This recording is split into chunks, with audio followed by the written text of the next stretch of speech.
نسمہ ملک صاحب، جو آپ بات کہی گئی کھل کر، علیمہ خان صاحبہ نے بھی کنفرم کیا کہ بانی تحریک انصاف کو 3 آفرز کی گئیں، 3 سال کی خاموشی، 26ویں ترمیم کو تسلیم کرنا اور 9 مئی پر معافی مانگیں، یہ آفرز ہوئی تھی؟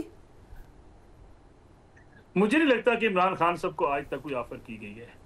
عمران خان صاحب کی طرف سے جتنی کوششیں کی گئی ہیں، میرا خیال ہے ان کو کوئی مثبت جواب آگے سے نہیں ملا. اگر یہ آفر ہوتی اور عمران خان صاحب اس کو زیر بحث لاتے تو میرے خیال میں کہیں نہ کہیں جو ہے عمران خان صاحب کو کوئی ریلیف ضرور مل جاتا. میرے خیال میں پی ٹی آئی ایک بیانیہ بنانے کی کوشش میں ہے کہ عمران خان صاحب کو بڑی آفرز کی جا رہی ہیں، انہیں کہا جا رہا ہے آپ بنی گل آرام سے بیٹھ جائیں. یہ آج کی بات نہیں ہے، یہ بڑی پرانی بات ہے. اس کے بعد پھر چند روز بعد ہی عمران خان صاحب کا بیان سامنے آ جاتا ہے کہ فوج اپنا نمائندہ مقرر کرے، ہم بات چیت کرنے کو تیار ہیں. ابھی 3 روز پہلے ہی علیمہ خان صاحب کا آپ نے بیان دیکھا ہوگا جس میں انہوں نے کہا کہ عمران خان صاحب وہ ہمیں بتائیں تو صحیح کہ وہ چاہتے کیا ہیں. ہم یعنی اگر وہ جو چاہتے ہیں ہم عمران خان صاحب سے جا کے جیل میں بات کریں گے، ہم انہیں منا لیں گے، لیکن ہمیں یہ تو بتایا جائے کہ اسٹیبلشمنٹ چاہتی کیا ہے. اگر اسٹیبلشمنٹ جو ہے چاہتی ہے اور وہ ساری چیزیں خان صاحب کو بتا دی گئی ہیں تو پھر علیمہ خان صاحب یہ بیان کیوں دے رہی ہیں؟ رائٹ. اور پھر عمران خان صاحب بار بار یہ کیوں کہہ رہے ہیں کہ فوج سے ہم بات چیت کرنا چاہتے ہیں، ہمارے ساتھ بات چیت نہیں کی جا رہی. میرے خیال میں ایک سیاسی بیانیہ ہے جس کو بنانے کی کوشش کی جاتی ہے جی کہ وہ کسی صورت بات چیت نہیں کرنا چاہتے، انہیں آفرز دی جا رہی ہیں، وہ اس کو قبول نہیں کر رہے. اس وقت پاکستان تحریک انصاف کا جو خاص طور پہ ابھی تازہ ترین جو احتجاج کی کال ہے، یہ ایک بکراہٹ کا نتیجہ ہے. آپ مجھے بتائیے عید کے بعد محرم میں کے بعد گرمی، شدید گرمی، کیا احتجاجی تحریک چلنے کا یہ موسم ہے؟ اوکے، یعنی اس اس طرح یہ احتجاجی بیان بازی. تحریک پہ بات کرتے ہیں. مصطفیٰ نواز کھوکھر صاحب، ایک الائنس کی بات ہو رہی تھی اپوزیشن کی، کوششیں بھی کی اس میں، آپ نے بھی کی اور لوگوں نے بھی کی، لیکن اگر پی ٹی آئی جو کہ اس وقت ہم کہہ سکتے ہیں کہ بڑی جماعت ہے اپوزیشن کی، وہ بات چیت کی بھی آفر کری ہے، کہیں پہ ڈیل کی خود ہی بتایا جا رہا ہے کہ یہ ہمیں آفرز بھی ہوئی ہیں اور سڑکوں پہ آنے کی بھی تیاری ہے، تو کہیں لگ رہا ہے کہ یہ الائنس نظر آ رہا ہے آپ کو یا اکیلی ہے اس وقت پی ٹی آئی؟ وہ کیا شعر ہے جی کہ ہم ہوئے، تم ہوئے یا میر ہوئے، سب اسی کی زلف کے اسیر ہوئے. تو یہاں پر سیاست تو بس صرف ایک ہی چیز کا نام ہے کہ اسٹیبلشمنٹ سے کسی طریقے سے معاملات ٹھیک کر لیے جائیں. آپ نے ذکر کیا ابھی بہت زیادہ یہ جو گفتگو ہے اس کے اندر میرے پاس تو کوئی، میں ایڈمٹ کرتا ہوں فرینکلی کہ کوئی فرسٹ ہینڈ انفارمیشن نہیں ہے. یہ سب اسپیکولیٹو گفتگو ہے کہ یہ ہو رہا ہے، وہ ہو رہا ہے، ذرائع سے خبریں چلتی ہیں اور ہمیں پھر ان کی تصدیق کرنے کا کوئی ایسا ہے نہیں کہ ہم تصدیق کر پائیں. لیکن ایک چیز جو ابھی آپ ذکر کر رہی تھیں، جو صاحب، میں ان کا نام نہیں جانتا لیکن وہ شاید امریکہ سے آئے اور یہاں پر ان کی ملاقات عمران خان صاحب سے کرائی گئی، اس کا بھی ایک پس منظر ہے کہ آپ کے علم میں ہوگا کہ امریکہ کے اندر ایک بل جمع کرایا گیا ہے وہاں پر، جو بل تحریک انصاف اوبیسلی اوورسیز کے اندر ایک ہم سب کے علم میں ہے کہ ایک کافی مقبولیت رکھتی ہے وہاں پر. جو اوورسیز یو ایس سٹیزنز ہیں انہوں نے اس بل کو نہ صرف ٹیبل کرایا بلکہ کمیٹی سٹیج تک پہنچا دیا. تو اب یہاں پر یہ سوچ ضرور پائی جاتی ہے کہ ایک تو اس کو نیوٹرلائز بھی کرنا ہے اور جو مخصوص حالات پیدا ہوئے ہیں ان مخصوص حالات میں انڈیا اس کا کیا فائدہ اٹھا سکتا ہے، اس کو اس نظر سے بھی دیکھا جا رہا ہے.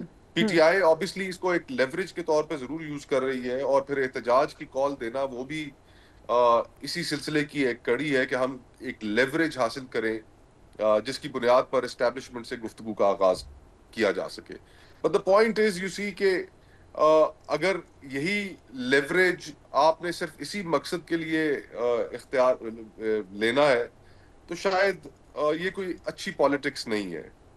آپ کو اس وقت ضرورت ہے کہ آپ جو جماعتیں حکومت کے اندر بھی بیٹھی ہیں، آپ کے ان سے لاکھ اختلافات ہوں لیکن آپ ایک منیمم ایجنڈا کے اوپر، کچھ چیزوں کے اوپر کنسنسس کریٹ کرنے کے لیے ان سے گفتگو کر سکتے ہیں اور گفتگو کا آغاز کرنا بھی چاہیے. اس لیے کہ اینڈ آف دا ڈے جو جماعتیں حکومت میں بھی ہیں، جو ہمارے دوست ہیں، ہمارے ساتھ بیٹھتے ہیں، ہم گفتگو کرتے ہیں، چیزیں ایک دوسرے کے ساتھ شیئر کرتے ہیں، وہاں پر بھی ایک بہت بڑا تاثر یہ پایا جاتا ہے کہ سیاست بہت پیچھے چلی گئی ہے.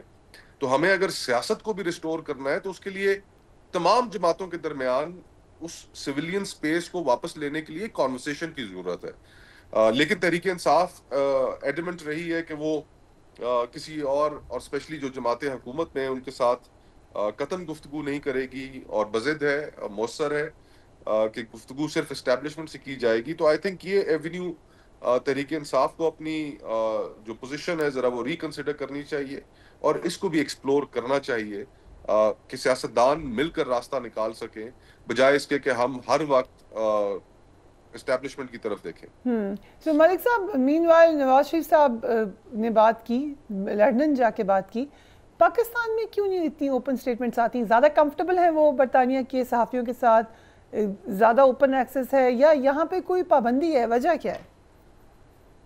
میرا نہیں خیال ان کے اوپر کوئی پابندی ہے. وہاں میڈیا جب وہ جاتے ہیں ان کو روک لیتا ہے، بات چیت بھی کر لیتا ہے، اور انہوں نے کوئی سیاسی بات اتنی بڑی کی بھی نہیں، اپنی پرفارمنس ہی بیان کی پی ایم ایل این کی. میاں نواز شریف کے بارے میں لوگ کہتے ہیں جی کہ وہ ڈسکمفرٹ ہیں، میاں نواز شریف خوش نہیں ہیں.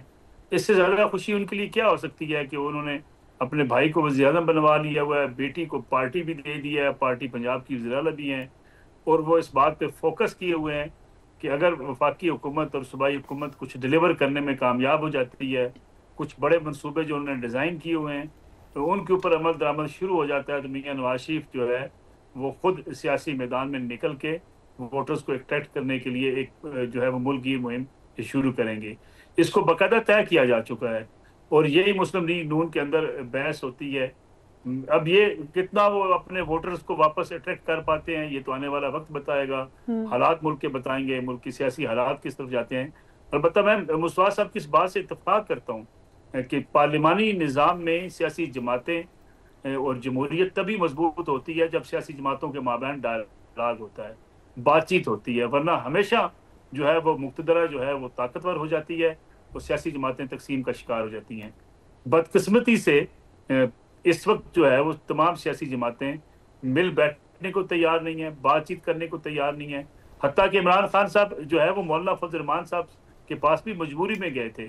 اس سے پہلے انہوں نے مولانا فضل الرحمان کو اتنا دور کر دیا تھا، ان کے خلاف اتنی زیادہ تقاریر کی اور اتنے ان کے خلاف باتیں کی کہ ان کا بازار ملاقات کا بھی امکان نظر کام آتا تھا.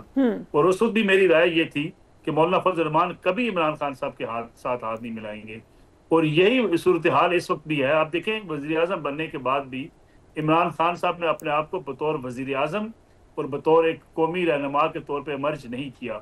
وہ انہوں نے وہی سیاست کی جو گلی محلے کی سیاست ہو سکتی ہے، مار دو، کھاڑ دو، لٹا دو. انہوں نے وزیر اعظم بننے کے بعد بھی نیشنل سیکورٹی کمیٹی کے اجلاس میں شرکت اس لیے نہیں کرتے تھے کہ انہیں شہباز شریف سے یا پیپلز پارٹی سے اسلام لینا پڑے گا.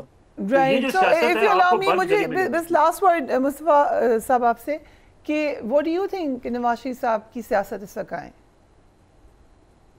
نواز شریف صاحب کی سیاست آئی تھنک انہیں، میں تو فرینکلی محسوس کرتا ہوں کہ میاں نواز شریف صاحب، اور یہ حقیقت ہے کہ پاکستان میں ایک پولیٹیکل جائنٹ ہے، ان کا پچھلی 4 دہائیوں سے پاکستان کی سیاست میں ایک بڑا نام ہے. لیکن یہ جو پچھلے کچھ سالوں کی پالیٹکس ہے اس نے میاں صاحب کو کافی پیچھے دھکیل دیا ہے. میں قطعاً توقع نہیں کرتا تھا کہ لاہور جیسی جگہ میں اپنے اسٹرانگ ہولڈ میں اگر میاں صاحب الیکشن ہار جائیں گے تو وہ اس کو تسلیم نہیں کریں گے، بلکہ اس چیز کو ترجیح دیں گے کہ رات کے صبح کے 3 بجے الیکشن کی رات کے بعد ان کے حلقے کا ریٹرننگ آفیسر چینج کیا جائے، نیا ریٹرننگ آفیسر اپوائنٹ ہو اور وہ ان کی جیت کا اعلان کر دے.